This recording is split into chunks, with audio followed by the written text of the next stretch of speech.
What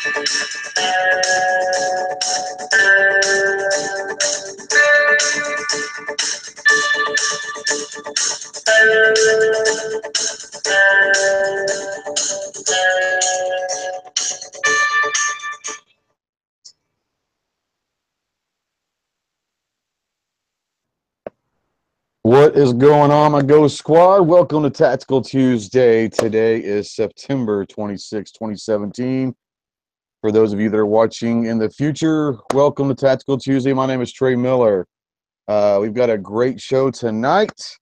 We've got a couple things in store. We're going to have a giveaway here in a little bit. We're going to talk about the drill of the month as well. But before we get going, guys, let's introduce the panel to you guys. So let's go through the room. Let's go with Night Strike. I know we only got you for about half the show, but welcome, my friend, and you guys will be able to see him after this show's over. But go ahead. Yeah, wait for the real show to happen at 9 Eastern. Hit or miss Tuesday nights, 9 o'clock. Yeah. Okay. I just John Z. What's up, John Z from New York? We got our man John. What's up, man?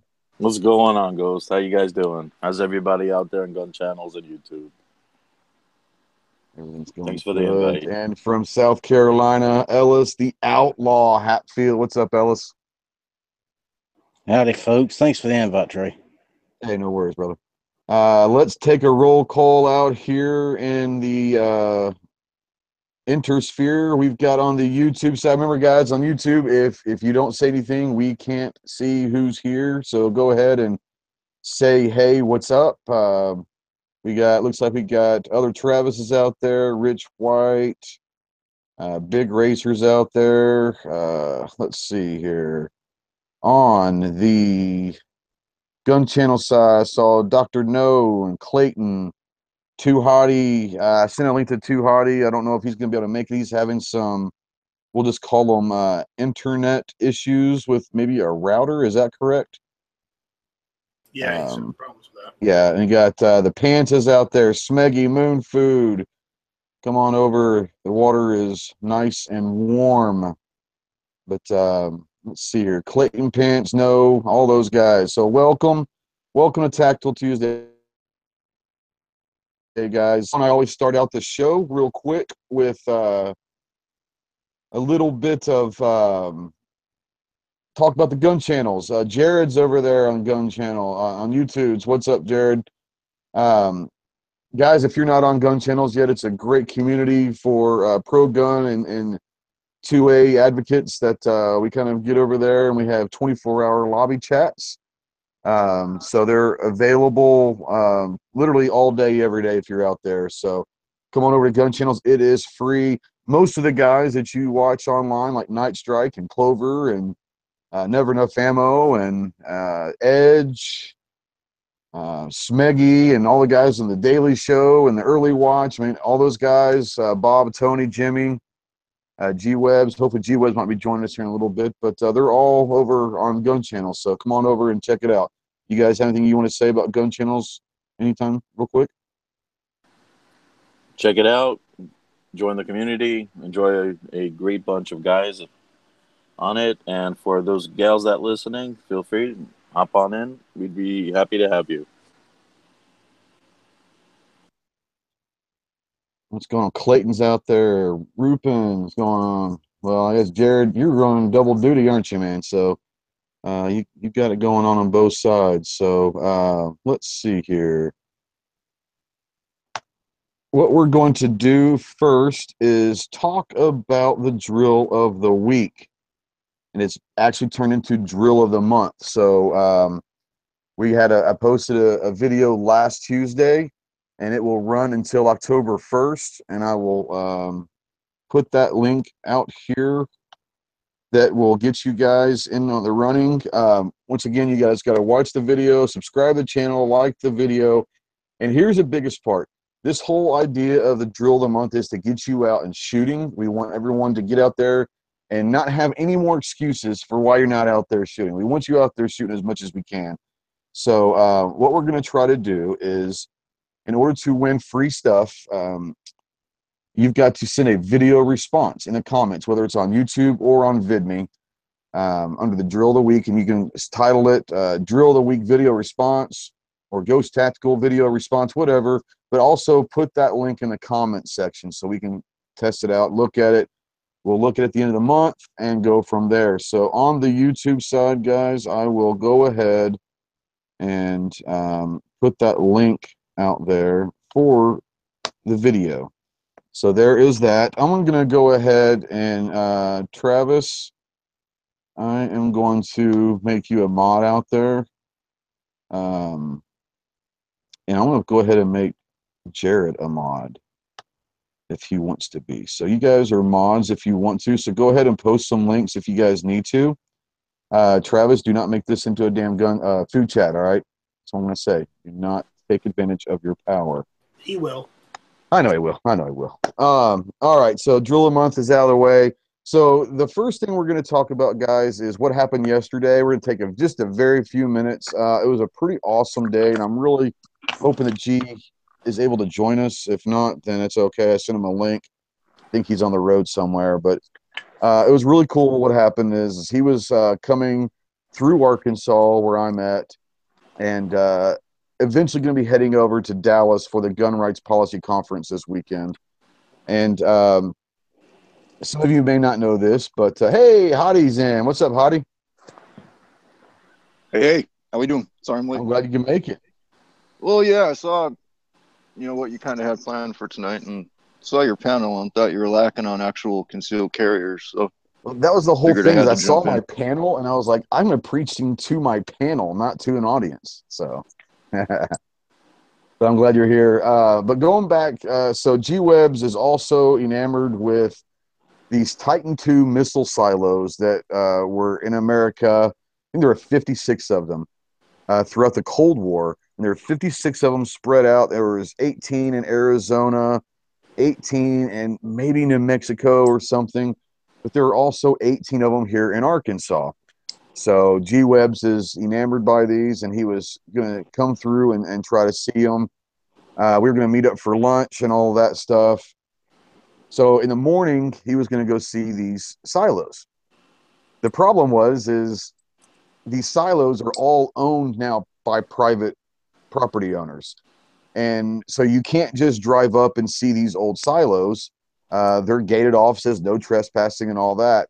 He couldn't find anyone to get in. So he went through 2 or 3 of these, finally got fed up and called me. He was like, look, this is always going to be a different trip. I'm going to have to call these people in advance, blah, blah, blah, blah. He's like, you still, up for lunch or something. So yeah, come on. I said, hey, I've got a great little small town gun shop. I live in a town of about 8,000 people. If you want to count the county, it's probably about 10, 12,000. But it's a cool little gun shop. It's pretty well stocked for a small town. So I got a pretty cool gun shop. Why don't you come over, check it out for the loophole tour. We'll go get a bite to eat, and then it is what it is. Well, he ultimately was trying to get to this one particular missile silo that is the only one of all of the ones that ever existed that actually had an incident. And what happened was a mechanic was working on a silo and dropped a wrench. And as you know, I don't know if you do know this, but I just found this out. These silos were basically like a Coke can. They were nothing. They were like very, very thin metal, and the fuel inside of it is what made it stable. So unfortunately, this wrench like punctured the outer edge of the silo, and it started leaking fuel. Well, 8 hours later, fuel ignited. Boom, there goes the neighborhood. Luckily, the nuclear warhead did not detonate. It was not armed, but there was a Titan II missile that exploded inside the silo. So it's a very, very famous spot. So so that was the one that he was actually really, really wanting to get to. But what in the hell are they talking about over there? All right. Anyways, Michael G, what's going on? Rich, AC, what's going on? AC, I gotta make you a mod. You're here every time. There you go. Take care of business, brother. So anyways, so that's what he really wanted to get to, but he wasn't sure how he was going to get there. All right. So fate has a strange way of showing itself. So he shows up I go inside to the gun shop, let them know, hey, G Webbs is coming. He runs gun websites and gun channels, big time guy on YouTube. And do you mind if he comes in and takes some pictures, a video, and all that? He's here on the Loophole Tour, trying to spread grassroots gun shops all over in the Second Amendment all over the country. Like, oh, absolutely, come on in. So I'm sitting there waiting for about 10 or 15 minutes, and there's this kid in the back cleaning his gun. He's like, did I hear you say G Webbs? And I was like, yes. And this kid gets giddy. I mean, he is absolutely like a 10-year-old at Christmas time. Apparently, he's been watching G Webbs videos, and he knows all about G Webbs and obviously Yankee and all those. He's like, G Webbs is going to be here. And I was like, yeah, he'll be here in literally like 10 minutes. And he's like, oh my gosh. He starts kind of like getting panicky and all that. So he's got a little groupie here. It's hilarious. So G Webbs shows up. Well, during that time, he goes, well, why is he coming through Arkansas? Is he just kind of passing through? And I say, well, yeah, he's passing through to Dallas, but he's looking at these missile silos, but he can't get to any of them because they're all privately owned now. The owner of the gun shop in my hometown of 8,000 people looks at me and he said, are you familiar with silo, blah, blah, blah, blah, blah?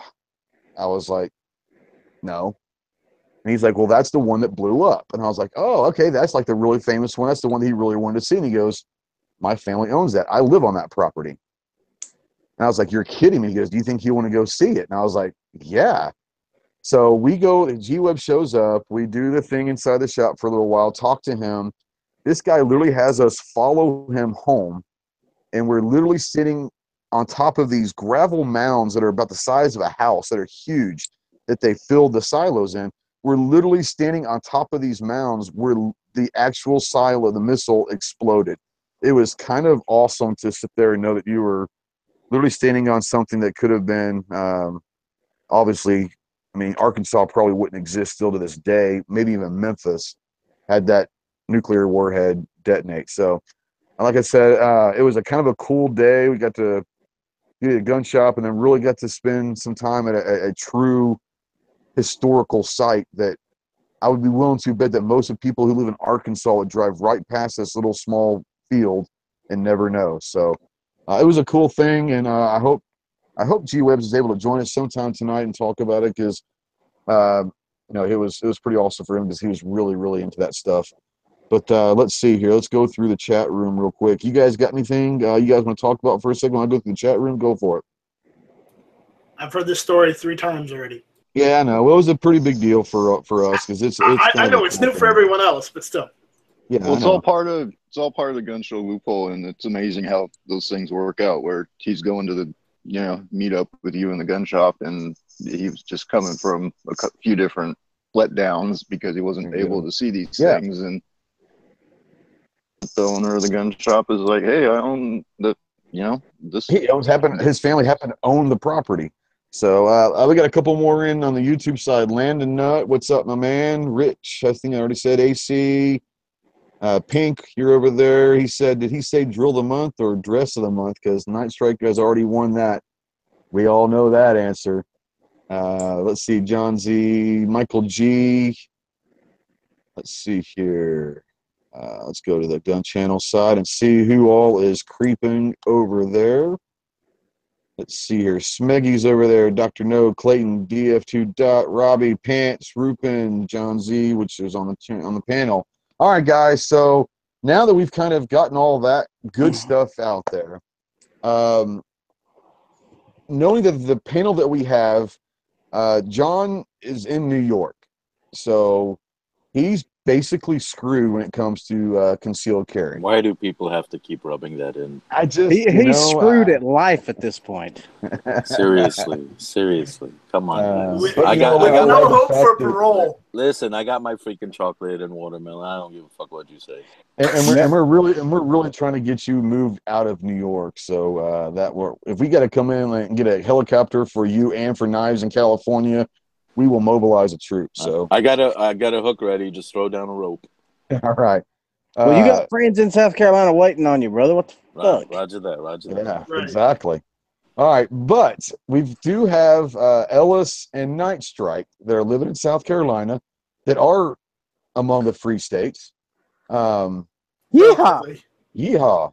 But for particular reasons, there's different reasons.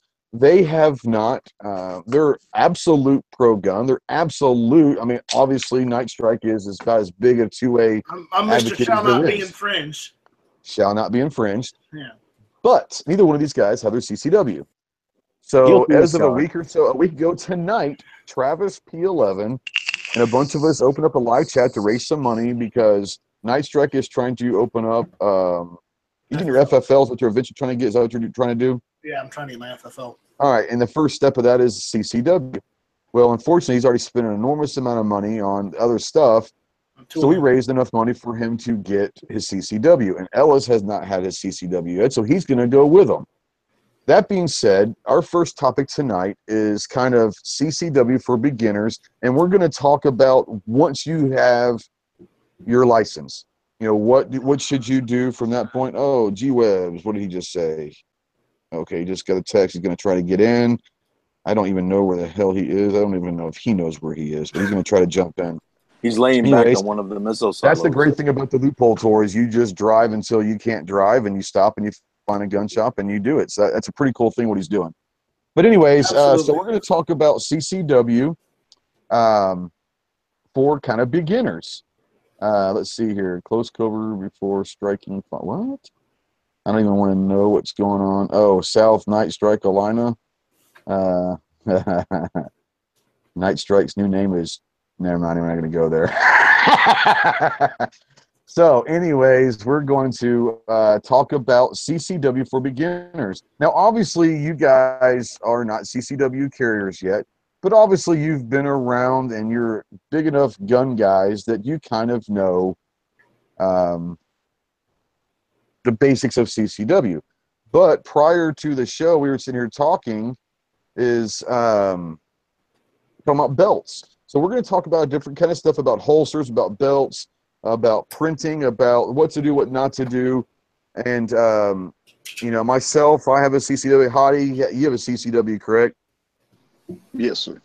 So we've got a couple of us here. But guys, if you're out there in the chat and you have not gotten your concealed carry license and you're thinking about it, send some questions in. We'll be fine. We'll answer them as well as we can. If you have any gear ideas or thoughts or questions, go ahead and send those in as well.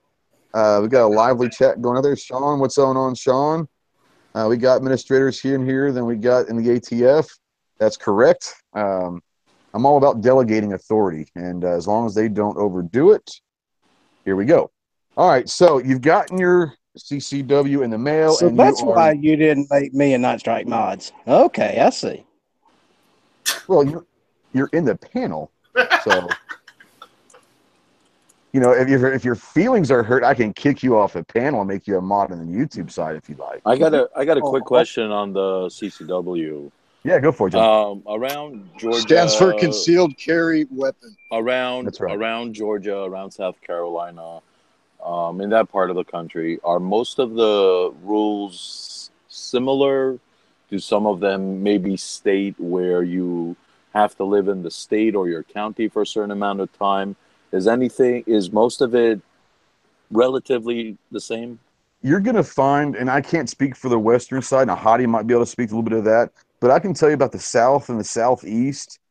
In football terms, I would say the Southeastern Conference and the ACC, that general area, they're all going to be probably, without maybe a couple of differences, they're all going to be pretty much the same.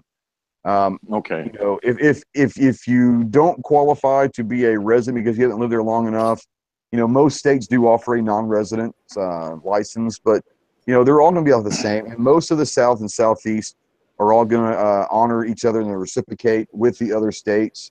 But the best thing you can do, guys, is if you haven't even started the process, you can Google. Let's say you're in Alabama. Google Alabama concealed carry permit, and it will send you to either the state troopers or whatever organization is going to be running your CCW process. In Arkansas, it's the state troopers, and it'll give you a list of all the criteria that you need before you can actually do it. Most of the time, it's fingerprints. It's going to be a background check. It's going to be a license fee and the class, an 8-hour class plus some on-range stuff. That's typically it. A valid driver's license from that state.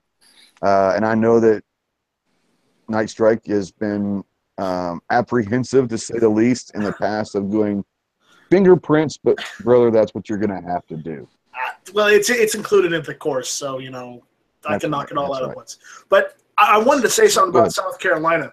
This might be applicable to most states in relation to John's question. More or less, John, you have to have a state driver's license with your state address in that state in order to get a CCW in most of the Southeast.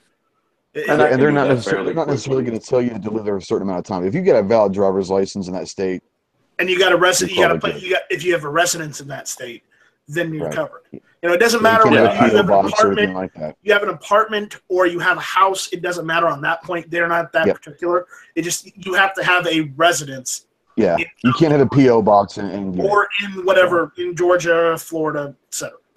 And the thing about it is, don't come into South Carolina with a non-resident permit from any state, because South Carolina doesn't accept any non-resident permits but their own.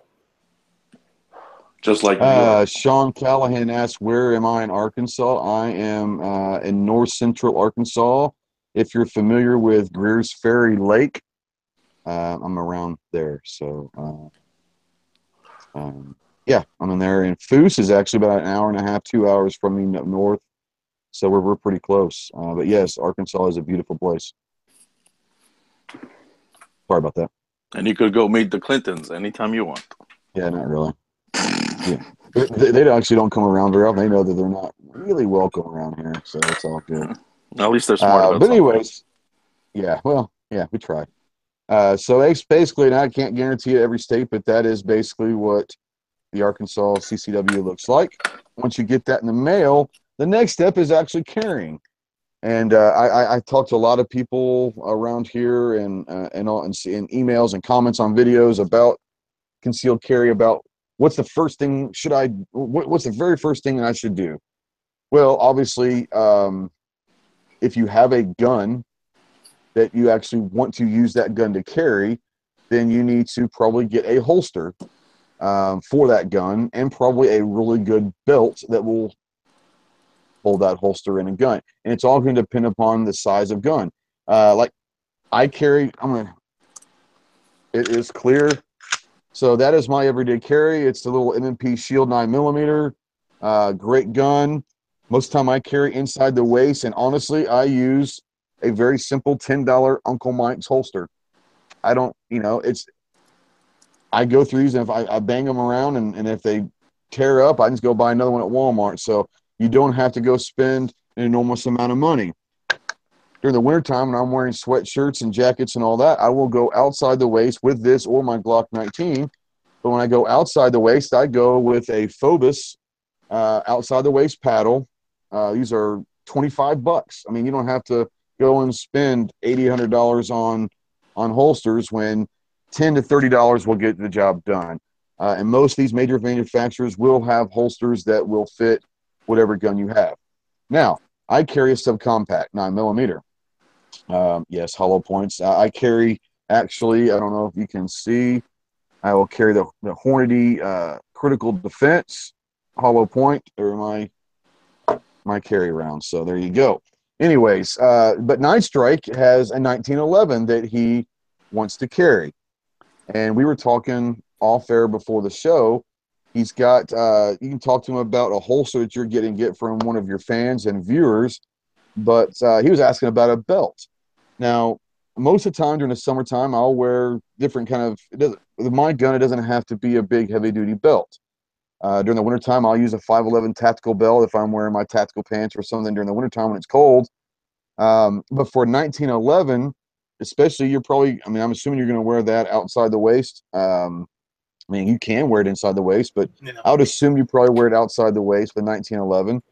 It's a heavier gun. It's a full-size gun. Right. So you're probably going to want to find a little heavier duty a belt. And John had some good ideas about what type of belt might work for that. John, what were you talking about? Oh, you were talking about the leather belts, tool belts from Walmart? Yeah, like these, work belts, or what, I don't know, the construction belts or work belts, these real thick, heavy-duty leather belts, yeah. Yeah, I'm trying to find some thing similar made in USA. Get something obviously a little better quality when you're gonna get from China or whatever. But as far as a starter belt, get yourself something 15-20 bucks. Any kind of tool belt that you can get from Walmart or some kind of big box store would easily cover that requirement for you until you find something more appropriate and definitely better suited for long wear. Absolutely. The chat out in YouTube's going dark places with carry brawls, and I don't even want to go there. Rich says his summer carries a Shield 40 in cooler weather. It's an HK USP in 40. Very nice. I tend to carry my Glock 19 in colder weather because I'm not the biggest guy in the world, so it's usually a little bit bulky during the summertime, but I love carrying my 19 during the wintertime. Landon Nutt says Tennessee has reciprocity with South Carolina. Rich says a leather Wrangler belt makes a surprisingly good gun belt. Yeah, I didn't even think about that, but that's a good one. Pink says he has a Daltec Force belt. Yep. Uh, Other Travis says he needs some tactical chef pants. Yes, you do. Let's see here. All leather, made in the USA. Yeah, and like you said, Nice Drake, any really good leather belt is not going to cost an arm and a leg, but that will support a full size gun like a 1911. When it Can comes I to can I leather, also just is I mean, eighth of an inch at the thinnest. When Yeah. it comes to the thickness of the belt, and I mean, go as wide as you can for the belt loops of your jeans. let me also throw something in there. Uh, Companies like 511 and other similar companies also sell tactical series belts, which are they keep redoing the brand of those belts, so you Yep. can get the previous belts much cheaper. Absolutely. So And those they're are basically also the good same thing. They options, might have seen some stitching up or something, but they're the same belt. right? And they're really heavy duty. I mean, you can't bend them with a hammer. If you smash the belt will just last. I They hear are a lot strong of good belts. things about the Wilderness. What is it? Wilderness instructor belt, and it's a Oh, the trainer's belt, you mean? no. Look, I can find a link if you want, but it's fairly cheap. Um, it's more like a rigger's belt than anything else. Yeah, those are the trainer's belts, the rigger's belt that have the little diamond at the end that you could hook on to something. Yeah. The- Yeah. Hey, we do have a really good question out there. Landon Nutt says, my wife has a permit. How do I get her to carry every day? My first question would be is did she get a permit? I mean, what was the purpose for her to get a permit if she wasn't planning on carrying every day? Nothing wrong with her not carrying every day, but what I would sit there and say is I would try to get her out to the range at least once a week, if nothing else, to get a magazine through that gun, because I don't know about your wife, but I would assume that there's a reason why she doesn't carry every day. It might be that she's still a little nervous with the gun in her hand.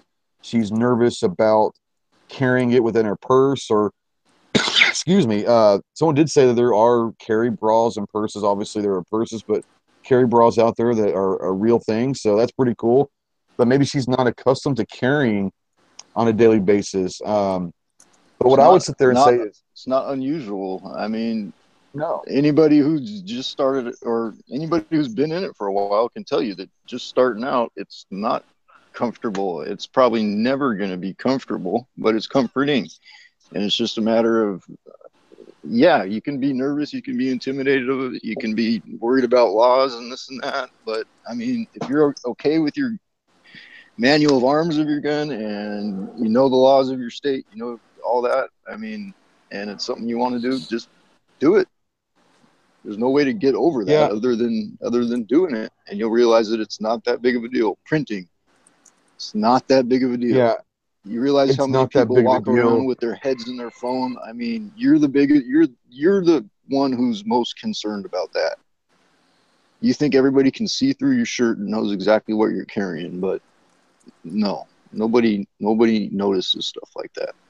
Only Yeah, gun we guys actually notice had this stuff like that. conversation in someone else's chat or show not too long ago. Is even if you're printing a little bit, which, I mean, technically you're probably always going to be in print a little bit if you're moving around a lot. People aren't sitting there going, "Oh, that must be a pistol grip." Oh my God, they don't have a clue. They can think it's a cell phone. So don't worry about that kind of stuff. What I would most worry about is this: if feeling comfortable with a gun is different for you, and you're not sure, what I would say is when you get your license, or I would actually say this: when you submit your paperwork and your all that stuff for your license, it's going to take anywhere from 1 to 3 months. So the average is probably 60 to 90 days. Well, since you can't carry technically lawfully in that time frame, the thing I would do is if you already have a gun, damn, and you already have a holster, then when you're inside your house, carry. The second you walk in your house from work until you go to bed, put that gun in the holster and carry. Everywhere you go inside that house, you use the restroom, because it sounds crazy, guys, but learning how to use the restroom while carrying is an art within itself.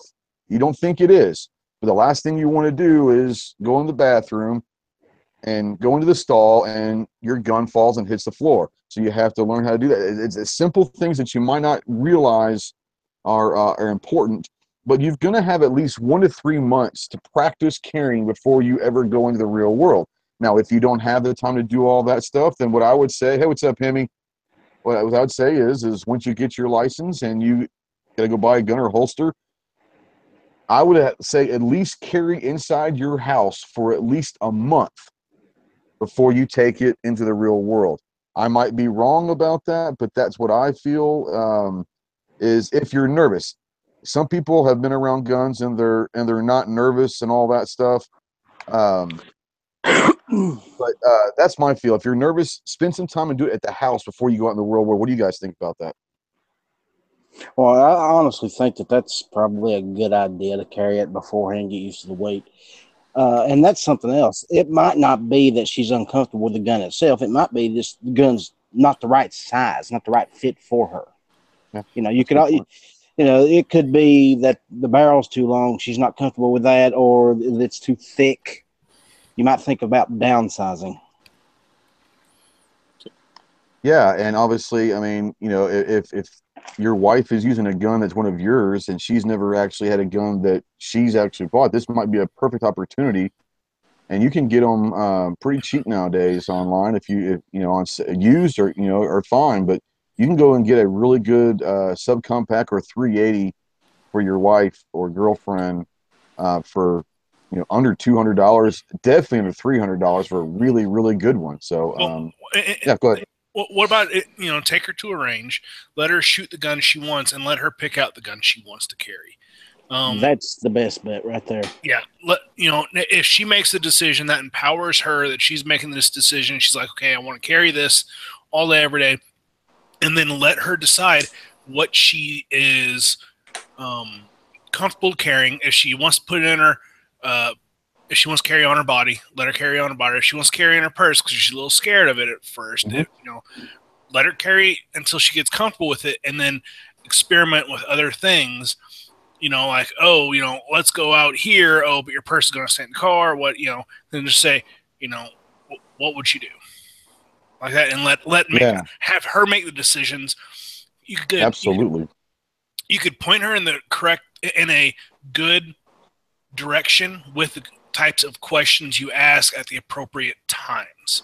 Don't just go. And there are a lot of different guns to choose from. You've got a 380, you've got a subcompact 9, you've got a revolver, and then you've got within that, some of these semi-autos have thumb safeties, and a lot of people don't like, but for your girlfriend or wife, a thumb safety might be something that they would really be interested in, because that's one extra piece of being safe in their minds.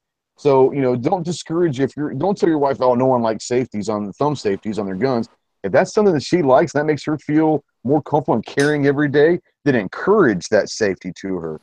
We've got a couple statements and questions out here. Let's see here. Hemi's here. What's up, Hemi? Lynn Nut, been looking at a Ruger LCP2 also. An LC9S makes a good carry gun for ladies. Absolutely.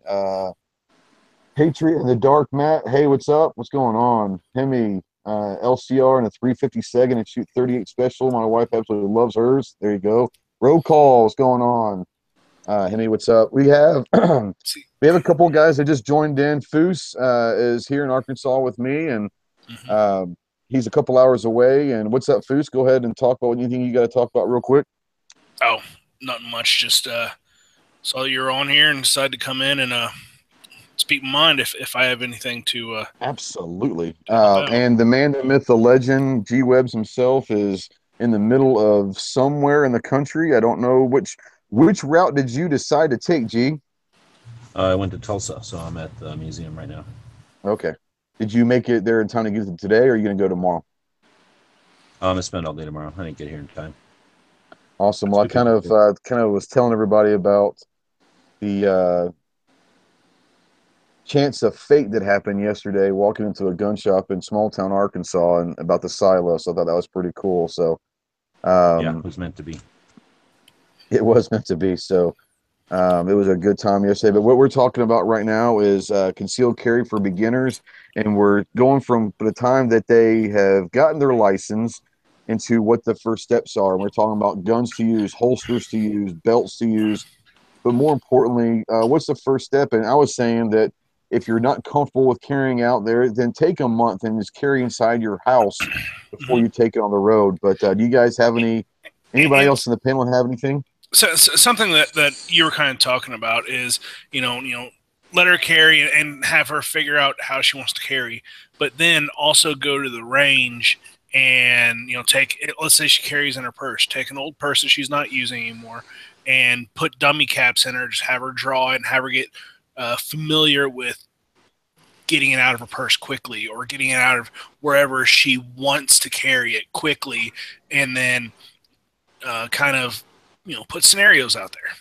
I have one thing to add to that, Foose, is Absolutely. don't go grab a purse that she never uses out of the closet. I mean, have her use the purse that she uses, Yeah. But I mean, well, the reason I said one that she isn't using anymore is when she actually starts, putting live rounds into it. You don't want to, accidentally put a round through purse or something like that.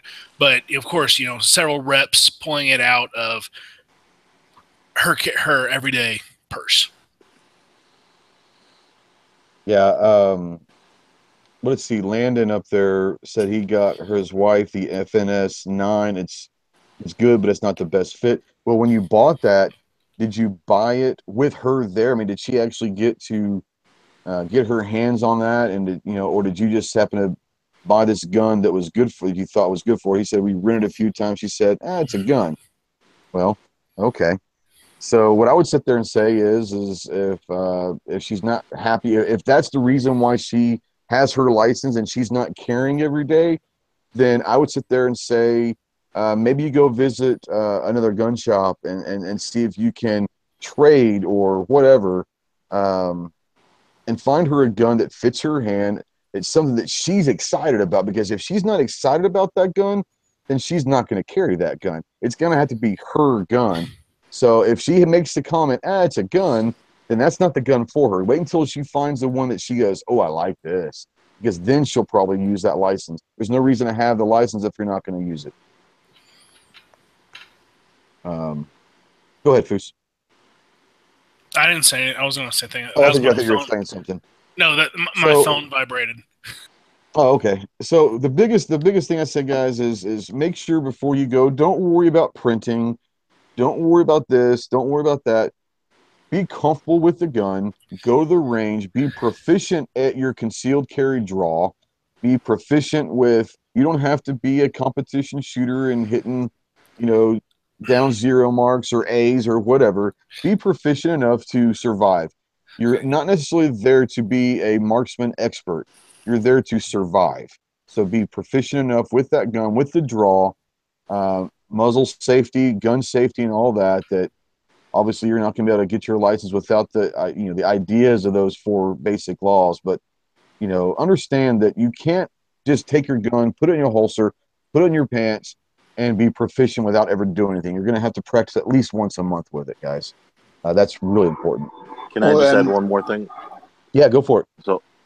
So in addition to men or women picking out the right gun for yourself and picking out the right holster and getting the right belt, the first thing I want to add to that is don't always skimp because quality does matter.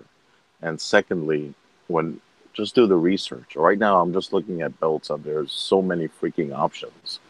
Yeah. Take Well, your John, back to what I have something to say about what you just said right there about finding the perfect belt and finding the perfect holster. You're not going to do that the first time around. Ask any guy who has a gun that he's carried for multiple years. He's got a box full of holsters. You're I've going to probably go. got 20 that, holsters. You're that's gonna why go. You're gonna have to buy a holster and wear it for a while, and you're gonna see what you like about it, see what you don't like about it, and you're gonna develop your own sense of what you like and what you don't like. You're not gonna. I mean, perfection. You're not gonna buy perfection off the store shelf for you because it's different for everybody. this is why I'm saying take your time in whatever you do. There's no rush to it, Well, and just and do like the I said, research. there's another side of this I was talking about earlier is you don't get your concealed carry permit the day that you take your class and pass your shooting test. It's going to take anywhere from 30 to 120 90, days. You've 120 got now. plenty Oh, of wow. time between the time you take that exam and the time that you get your license to go to the range, find the proper gun, find the proper belt, find the proper purse, find the proper holster. Take your time. Don't just buy the first one because I said to buy this or because John or Hottie or G or anyone says find the one that, like you said, it fits for you. But both of you guys are right. Take your time, but you're going to go through a lot of holsters. Like I said, I probably got 20 holsters sitting in a shoebox or a drawer because I bought a holster that fit great for a specific thing that I was trying to do, or I liked the way it fit. And then 3 months later, I was like, I want something different. I want a different cant, or I want this, or I want that. So, yeah, you're going to go through holsters, and that's just the way it is. But don't just go buy the very first holster. And by all means, don't go buy the cheapest holster just to say you have a holster. Sometimes, if you spend an extra $10, not $100 more, but an extra $10, you can get something that's really, really good. Right, you'd be surprised at how little you have to spend to get something really good if you do the research. Also, Absolutely. if you are worried about printing, go out like local Walmart or shop mall or whatever and just start looking at people's waists. You will see people with cell phones and this and that, and you're like, everyone prints and they may not have a gun. So you start looking at that. No one's going to know if it's a gun or cell phone or pager, or, if they even have those anymore. Whatever. I mean, no one's going to know. And the people that do know or that will know that you have a bulge, they don't care. And you'll see how many people are looking at their cell phones, not caring, running into things. People are mindless idiots and drones.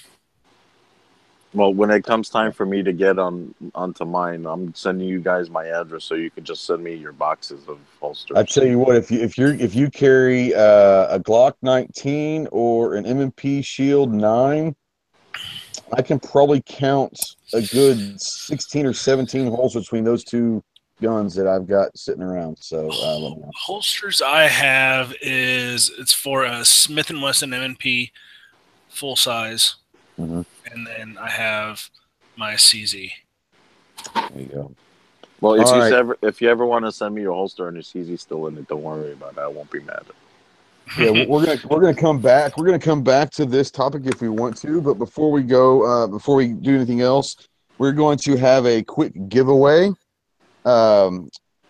We are going to give away a free Ghost Tactical trucker style hat, fresh off the presses. Night Strike, I know that you got to get out. I hope you learned something getting ready for your CCW class. You have something to say before you check out, so go ahead and do your thing. Or he might already be out. Go ahead. I'm on my way out, so there's nothing to do. But I'm going to rewatch this and take notes. All right. Well, go check out as soon as this show is over, and it's probably not going to be in the next 15 minutes, but as soon as the show is over, go check out Hit or Miss. on Night Strike's channel, and his YouTube channel is Night Strike 1. So your gun channels, you guys know where his show is, so go check it out. But guys, if you guys are interested in a free hat, it is embroidered. It is not a sticker. It's embroidered, gray and white trucker cap. Then all you got to do is on my screen, on the bottom, she says live at ghosttactical.us. Then here's what you got to do. I want to take the 5th email at that, and you have to answer this question. What gun do I carry? Did I say earlier that I carried during the summer months? What gun do I carry? Email that answer to live at ghosttactical.us. The 5th email that I get is going to get a free hat. So let's hear them coming. What I'm going to do real quick, guys, is we will, if we want to, if we have time, we'll get back to the CCW. I do have a couple things. I always have a military moment. And this one is kind of special to my heart because it involves Travis. What's up? Oh, Travis wants the link. Well, hell, come on in, man. Why not? It's kind of near and dear to my heart. What's that? Close to your heart because it involves Travis? Well, I mean, it's one of those, you can't say no to Travis P. So Travis says GunChannels needs to have its own TV network. Yeah, yeah.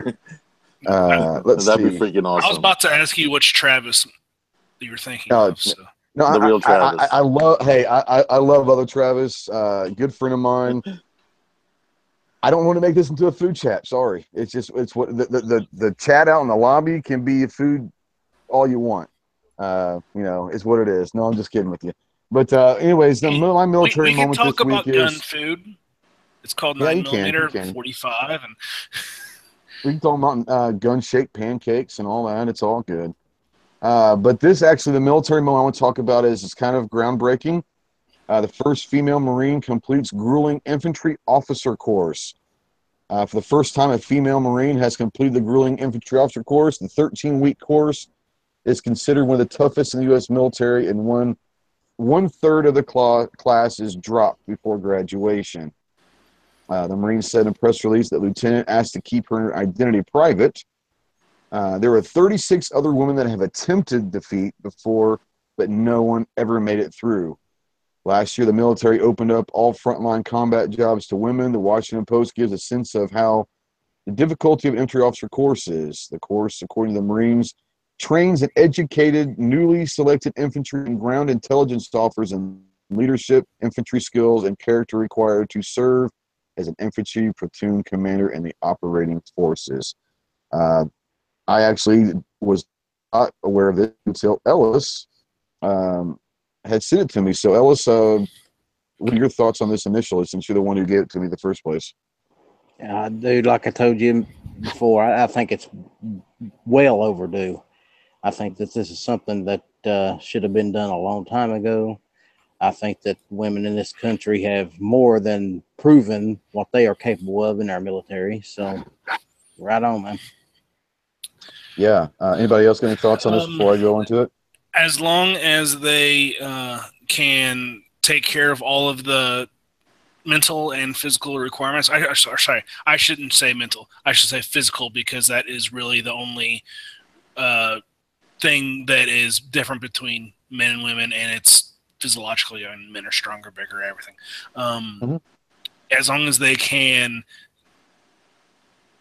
pass the physical part, not watered down, because they're there for a reason for missions. As long as they could do that, all for it. Absolutely. I think she's a badass. She has to be a badass. Yeah. I promise. I mean, hell, she's a badass. Marine. She gets a lot of respect from me. I promise you, if she made it through it, I know what that school is, and if she made it through it, she's a badass. Absolutely. The coolest thing about this, guys, is when I was in, this is in the mid and late 90s, there was talk about a push for females on the front line and all of that. And it's going to sound crazy, but the same argument was there when blacks started coming into the military. Said they're not good for unit, conformity and they're not good for this, that, and the other. And that's such bullshit, you know. It doesn't matter what color, what gender you are. For me personally, if I'm getting ready to go into a hot LZ and I'm literally letting my life into the guy or gal's hands next to me, and they're doing the same, they're laying their life in my hands. At that point, you're not looking at gender. You're looking at, does that Marine or does that soldier or is that sailor or is that airman, they have my back. And if shit hits the fan, are they going to be able to take care of me and get me to safety? And they're going to be able to hold their own, because if they're not, then not only are they going to die, but probably 12 other guys are going to die also. But if the answer is yes, and I don't give a shit what color you are, what gender you are, what your religious background is, I don't care if you're Muslim or not. If I can trust you and you're going to be good at your job and you're going to handle the mission and you're going to take care of your brothers and sisters, then hell yeah, Semper Fidelis, young lady, and go do your shit. I'm all for that.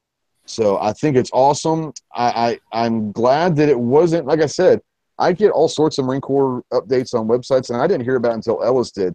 So there's a part of me that's really glad that the Marine Corps didn't just blow this up and say, see what we did, because I don't think that's what the Marine Corps is about. The Marine Corps is mission first. And so I think it's kind of cool that she passes this, and it really wasn't publicized as well as it probably should have been. But I like the fact that she didn't want her name out there. There were 36 other people, and she's the only one that's ever passed. And I promise you, they were trying to get someone through before that, so it was not watered down. I have to suspect. Well, I have respect for her for not wanting her name out, because she's doing it for the love of the Marines and the country and her brothers in arms, not for the fame. And Amen. that is awesome.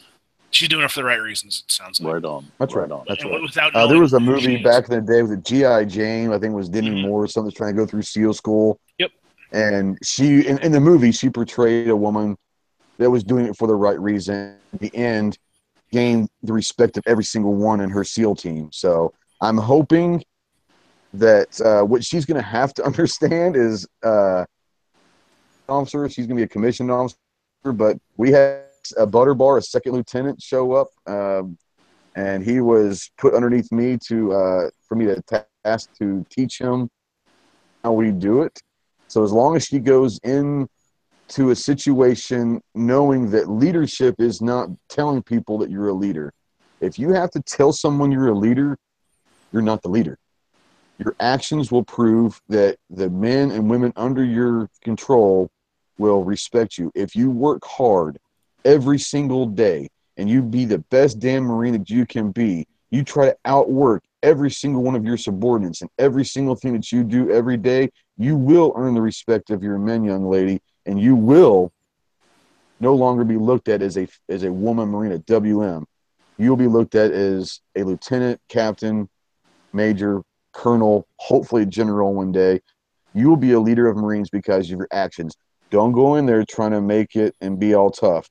You don't have to do that. Just do your shit the right way and you'll be fine. So that's she's never going to see that, but if she ever does, that's my thing, is just go in there and do your thing. So let's see. We got some stuff out there. You guys can go ahead and talk if you want a little bit. I want to see what's going on in the chat.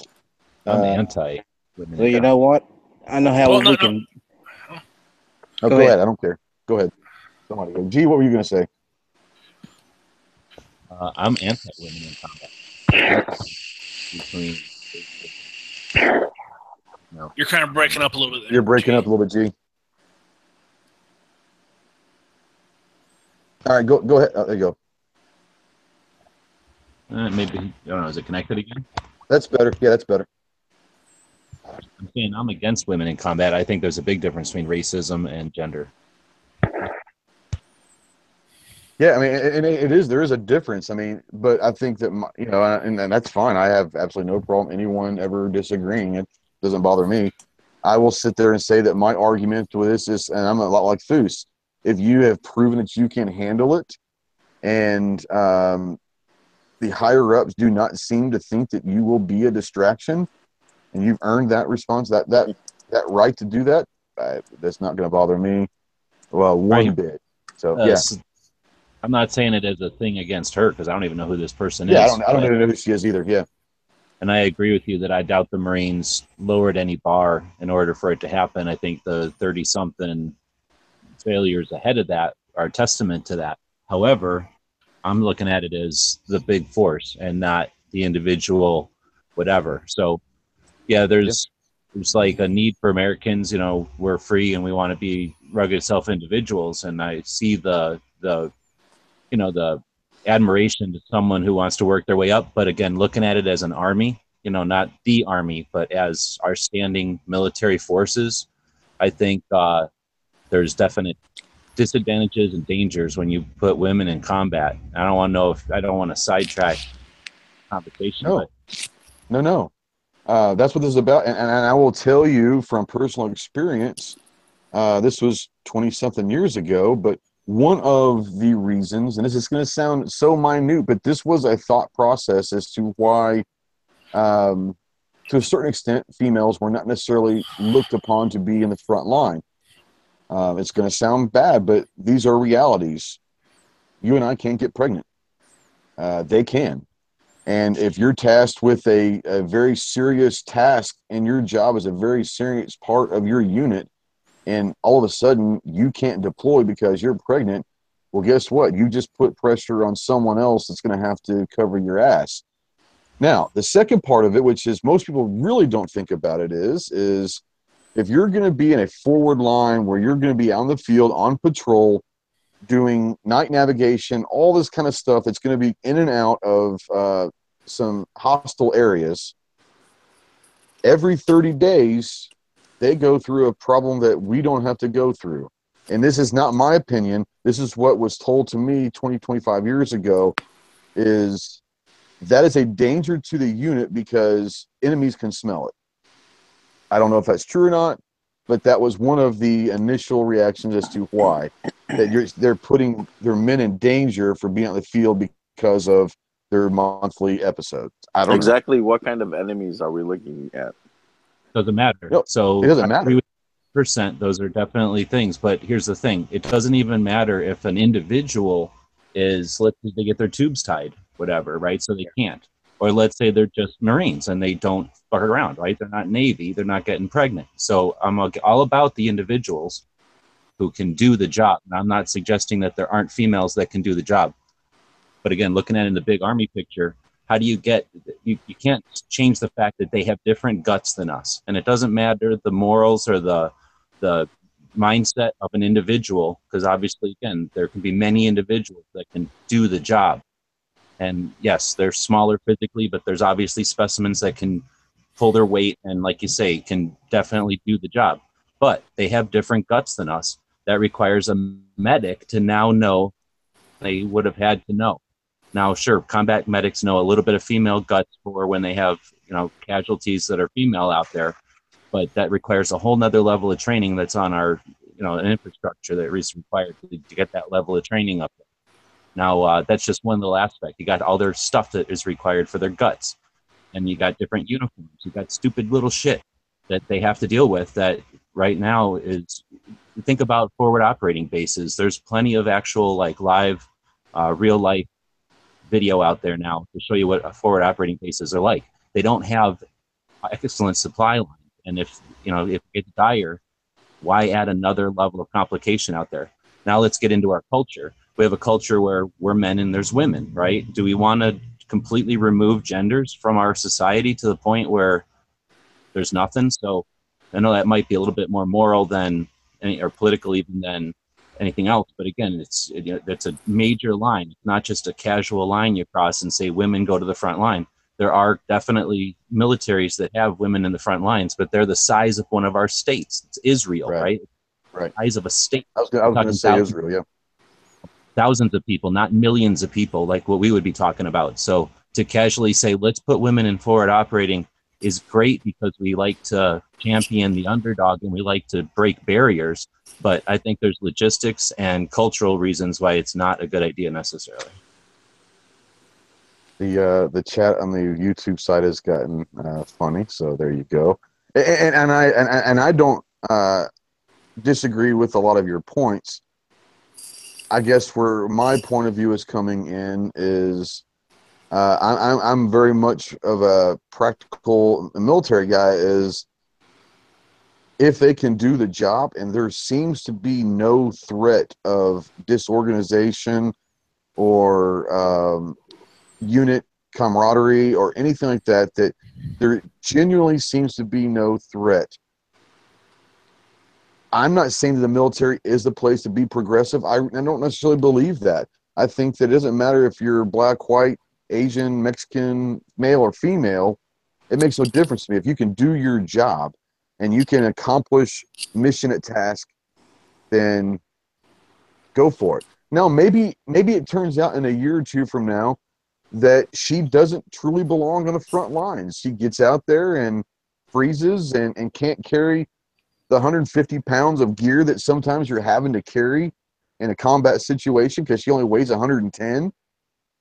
Yeah, we can relook at that and sit there and say, look, you pass, excuse me, you passed the physical test getting in, but the real world scenarios you weren't really prepared for. So we're going to have to, and all that. And I think you have to reevaluate everything. But I would challenge any military force to sit there and say that women don't belong in a front line.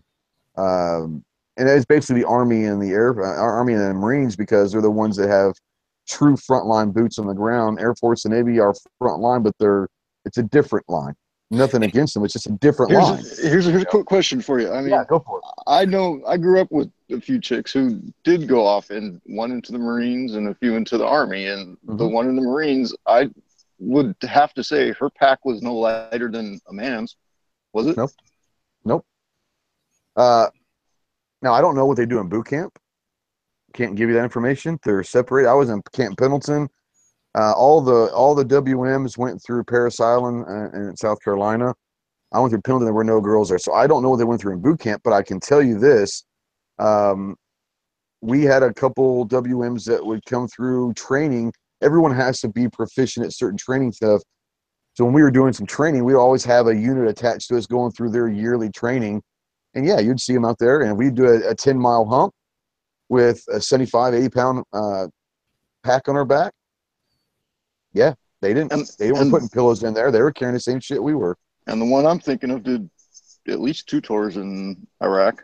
Well, they're allowed to go over there. They're just not necessarily allowed to be in specific units, infantry units, intelligence units. They're going to be more supply, motor transport, food, and administration. They're over there. They're just not going to probably leave base and go on patrols. That one, you know what I'm saying? They're there, but they're not the front line stuff. They're not going to be on going through patrols and stuff. I'm sorry to interrupt you. Go ahead. No, that's it. That was my main question. And my thought is, yeah, they're already over there. So this chick, she's gone through it. She's passed the school. What's the matter? What's wrong with it? I mean, if they've already been in these combat zones, so there's already the female products that are needed and all that stuff in the supply lines for them. So, man, she made it through. More power to her. Right on. Absolutely. And like I said, this is a conversation that's way above my pay grade. It's happening, so it is what it is. As long, like you said, as long as they can hang in and do their shit, I'm all for it. We got a couple comments out there. Let's see. Anthony Princeton. Any insight or opinion on the female Peshmerga guerrillas? No, I don't know much about them. I don't know what that is, but I'm sure it's a guerrilla warfare group. They must be pretty badass. I'd say that. Let's see here. Rich White says he went to Benning. No women recruits there. I'm assuming if you went to Benning, that makes you a ranger. I went to Benning for a little bit. We did some training. We had a ranger attachment go to Sears School with us, and then we were invited to go to Benning to do some ranger stuff, but they were pretty awesome for Army guys. I respected them a lot. No offense to Army guys, it's just an inside joke. Landon Nutt, Hollywood Marine, huh? Yep, West Side. Yeah, I was a Hollywood Marine. Hit or Miss is live now. I'm going to stick around for a little bit longer, but Hit or Miss is live. If you guys want to cut out, hey, I get it. On the warm-up show to Jonas, but it is on right now. On YouTube side, his channel is Night Strike 1. And if you're on the gun channels, then you know exactly where to find Night Strike for Hit or Miss, but it is on right now. Patriot in the Dark, Matt. I was in Hollywood Marine back in '93. Semper Fidelis, brother. I joined in April of '94. So yeah, we're right there. Good stuff, man. I've got a couple other stuff I wanted to go through, but I really don't want to step on too much of Night Strike's toes. So what I want to do for a second real quick is talk about, and I want to let G, since he's here, talk about two different things if you've got a few minutes. One, you've got the Gun Rights Policy Conference coming up in Dallas this weekend. I would like for you to explain a little bit about that. And then also I'd like for you to talk about the Gun Show Loophole Tour and what you're doing with that and why you're doing it. I'm going to be putting links out for the Loophole Tour and all that, if you don't mind, G. Yeah, sure. Thanks. So the Gun Show Loophole Tour is just, I'm driving around looking at gun shops every day and gun shows on the weekend, really to get, the audience motivated and paying attention to what's going on. And it's going to end up at the Gun Rights Policy Conference, which is the bigger deal. So that's all the gun owners' rights groups get together once a year.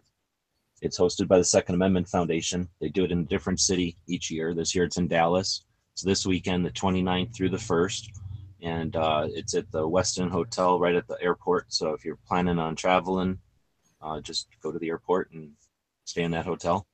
It's all the gun owners' rights groups get together, although each one will take the stage for a while. They'll let you know what they're up to, what they're going to be doing next year, what they might need as far as resources. And then the next group will take the stage. They'll do that for Saturday, Sunday. There's going to be panels like writers and podcasters and attorneys and lawmakers and stuff. I shouldn't say lawmakers, representatives. And then it's an opportunity to network. It's an opportunity for us as individual activists to show our support by being there in person. If you're not going to be there in person, if you're not interested in spending the time or money to go to something like this where in a year when we've got the SHARE Act coming up from committee into the full House, we have an opportunity to rally together as gun owners for a cause that actually pushes the ball in the other direction. So if you're not interested in showing up to actually be in Dallas, then at least watch the podcasts. Last year, a couple of years now, a place called the Plate Society Podcast has been broadcasting the whole thing live on YouTube. So I'm sure we'll put links out there on GunChannels. Usually somebody has a lobby open pointed to it or something like that, so we can follow along and add links and stuff as they mention them. And yeah, that's a pretty neat effort. And again, this is an important year. As gun owners, we know that we've got the potential for the doors to be held open for us. What we need to do is get together and push something through those doors. So this is an opportunity to have all the gun owners' rights groups together in one spot for 3 days. Now, behind the scenes, they're going to be networking and doing their thing and strategizing.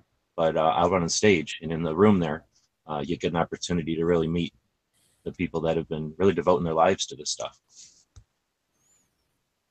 Yeah, and if you have ever thought about, and you've always thought about being a Second Amendment advocate, but you don't really know where to start, it's very simple. There are a lot of different organizations that are Second Amendment advocates. You've got NRA is a big one. The Second Amendment Foundation, which I'm a member of, actually puts on with, is it the GOA? Is that who the two entities that are putting out the GRPC? Is that who it is? They're the largest, the Second Amendment Foundation, and then the Citizens Committee to Keep and Bear Arms, I think, is the one that's their off. Yeah, okay. So, they're putting this on. So if you're interested in being an advocate, but you don't really know how, it might not be a bad idea to head to Dallas this weekend, sit in and listen to what they're saying, because that's the whole thing. Is these are people that are politically connected and monetarily connected through the Second Amendment.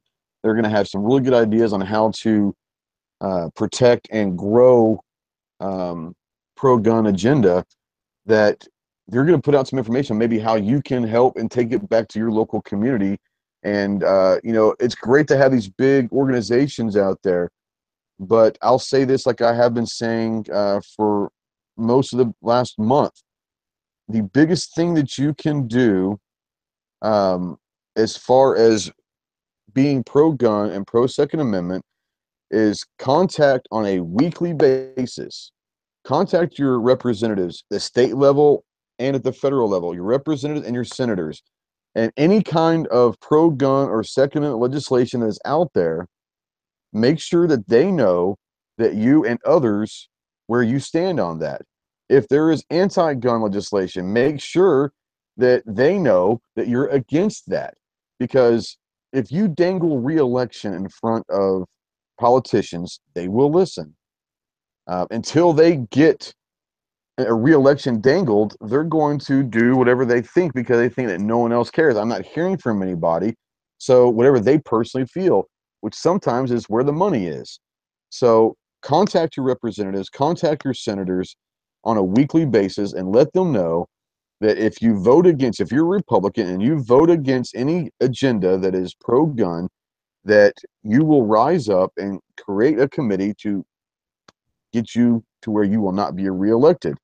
On the second thing is if you're interested in being an advocate, it doesn't necessarily mean carrying a sign and howling at the moon like some of us do, and I'm not really that good at it. But what I will say is, there's another side of it that I've learned a lot from G-Webs on the gun show loophole tour, is being a consumer, buying guns, holsters, targets, ammunition, hunting supplies, all of that stuff. As a consumer, you're showing the government that there is a large sector of people that are still supporting the gun community. And yes, the manufacturers are a big part of the gun community. So being a consumer and buying gun related gear is a big part of being a Second Amendment advocate, because you're literally putting your money where your mouth is. If you don't want to scream and howl at the moon, then go buy some stuff. You don't have to spend a lot of money, but go buy some stuff at your local gun shop. You're not only helping that local gun shop, but you're also help supporting the cause, because that's a big, big deal. Let's see here. Who won? That's a really good question. Let me go to my emails real quick and see not only who got it, but let's see. 1, 2, 3, 4, 5. All right, let's open up Smith & Wesson Shield in 9mm. That is correct. The winner of this is Sean Callahan. Congratulations, Sean. Good job. It is a Smith & Wesson Shield in 9mm.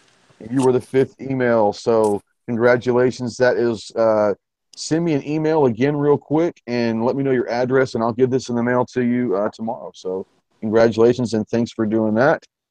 Guys, like I said, it is 8:15. I don't want to jump on too much. G, do you have anything else to say about the Gun Show Loophole Tour? I've put your links out there for gunwebsites.com, your Patreon, the Gun Show Loophole Tour. You can check out him on Instagram under Gun Websites, on YouTube under Gun Websites. He's everywhere. But G, if you want to talk about the Loophole Tour one more time, you can as well. All right, thanks again for all your support with it. Yeah, we're just, like the idea is to remind everybody that we're carrying around cameras every day. Our phones are great cameras, and we pretty much all have social media accounts if we're using them to create content or not. Just even posting one picture with a link to your local shop can help out. Like you said, spending money is a great idea. So I'm just trying to raise awareness of that, and get ideally get the channel kind of moving again.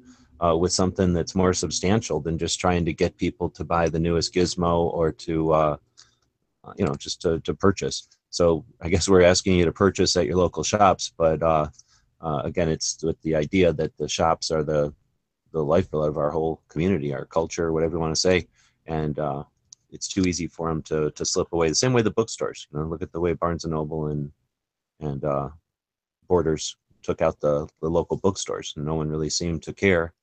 And with the internet and everything, it was so easy to not miss them. They were not there anymore.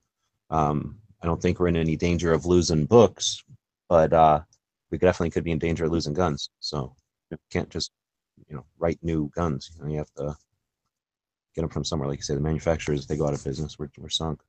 So anyway, I guess I'm rambling. The tour though is just to raise awareness, all that. Like I say, we do it on all the different platforms. We talk about it on the Daily Show and on shows like yours. Appreciate the time. Yeah, absolutely. And Travis, Midnight Range TM, did bring up a really awesome point. And you're out there. I actually get this actually all the time. People that know me that know that I'm kind of known as a gun guy, so people know that I carry. But people come up and say, "Hey, are you carrying right now?" Absolutely. Why are you carrying in a town of 7,000 people where the crime rate is practically nothing? And a lot of people come up with different reasons for this, that, and the other. It's simple for me because I can. I have the right to carry. Um, I am licensed to carry, so I will carry until I go to a place that does not allow firearms on the premises. But it doesn't have to be some awesome.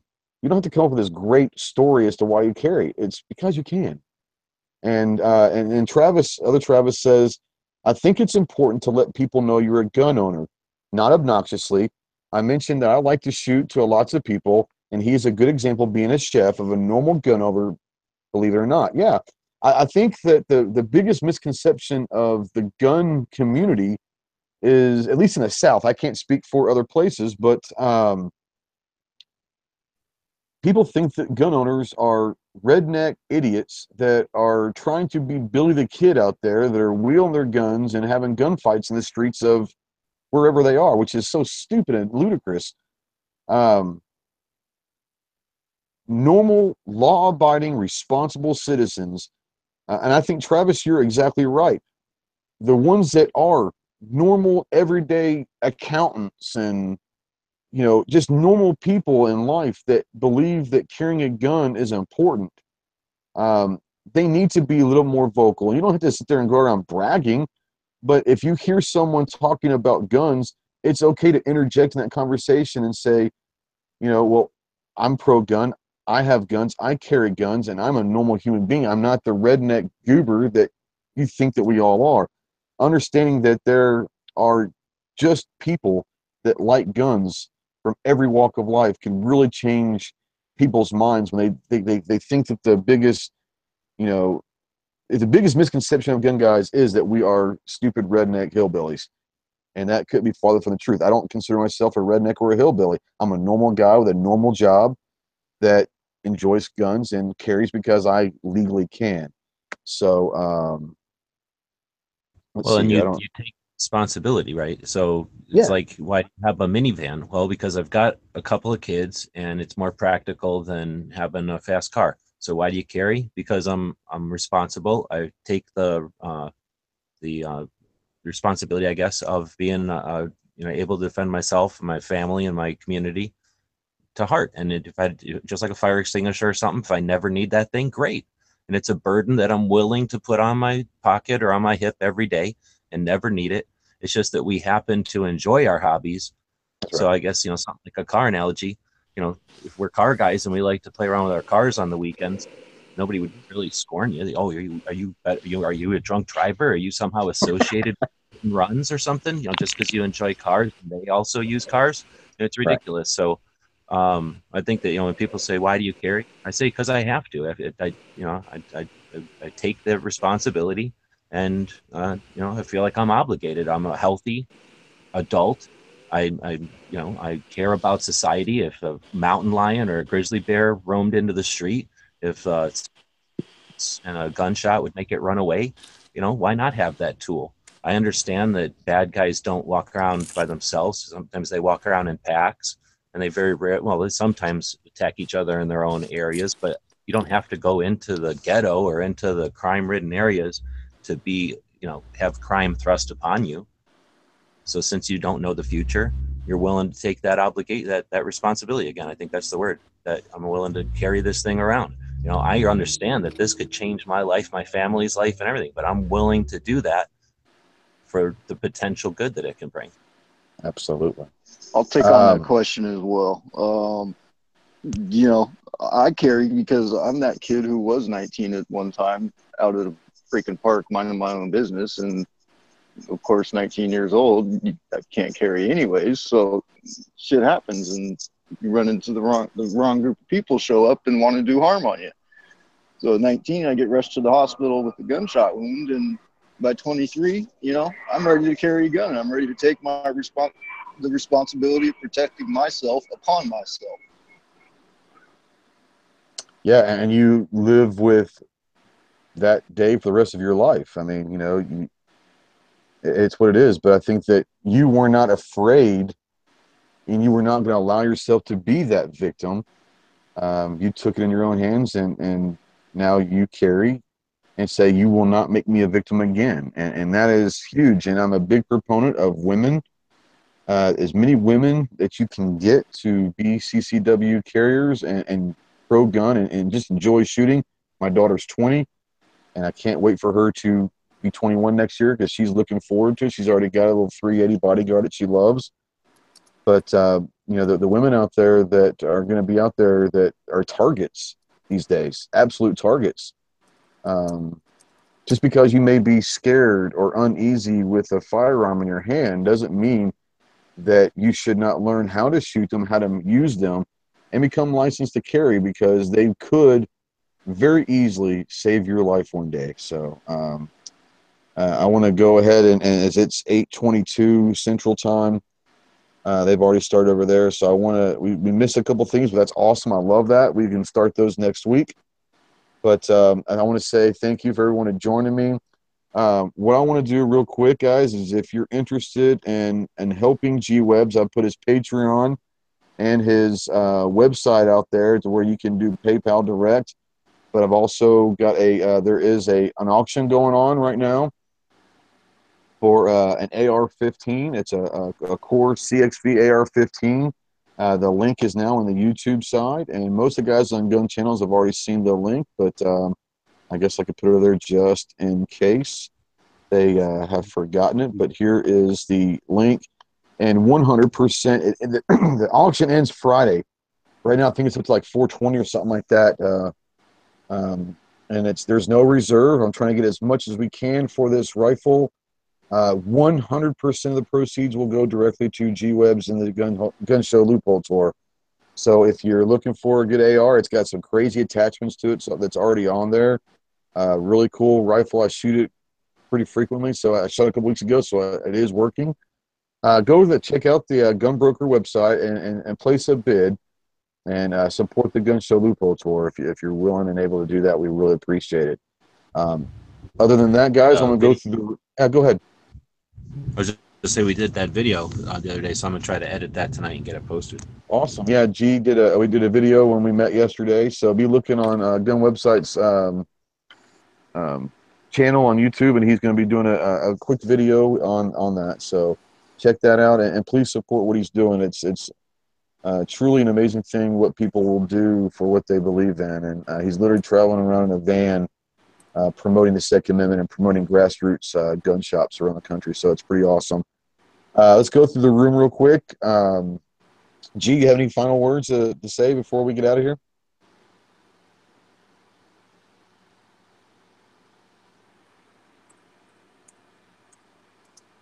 All right, he's got a camera view. We'll come back. John, thanks for joining us, buddy. You got anything? Go ahead, G. Go ahead, G. I had it muted there. I don't know if you could see the video. I was seeing we're live. You're there, huh? Yeah, I'm literally in the parking lot right now. So we'll be here tomorrow and do the live show for the daily show. And I'll do a bunch of videos inside. So stay tuned for videos on the YouTube channel as well. Thanks, everybody, for the support. Absolutely. Right, John, thanks for joining us. You got anything to close with? Thanks for the invite. Happy to be here. Thank you, everyone on the Gun Channels on the YouTube side that joined us, as well as go ahead and check out GunChannels.com and GearWebsites.com and the Gun Show Loophole Tour. And it's a great community. Feel free to join. It's free to sign up. And men, women, you're all welcome, and we're happy to have you. Absolutely. Ellis, thanks for joining us, bro.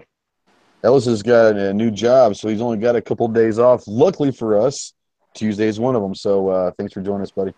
Not a problem, man. I actually requested Tuesdays for this very reason. We're glad to have you. Well, hey, I appreciate the invite. You know what? This is a great community. Gun Channels is great. G Webs, you don't know what you've actually done by creating this community. You've given us all a place where we can come together, congregate, you know, and have a say in the world, you know, about what we love. Thanks, man. Right on. Good stuff. Hottie, what's up, buddy? Oh man, I don't got much else to add. You guys got it all covered. Yeah. Thanks for having me. I appreciate it. Good show. GunChannels.com. Definitely check out everybody's ventures. I mean, everybody out there on Gun Channels is putting out content. They all have Patreons. Check them out. Help them out. You know, just going to help produce more content and get the word out faster.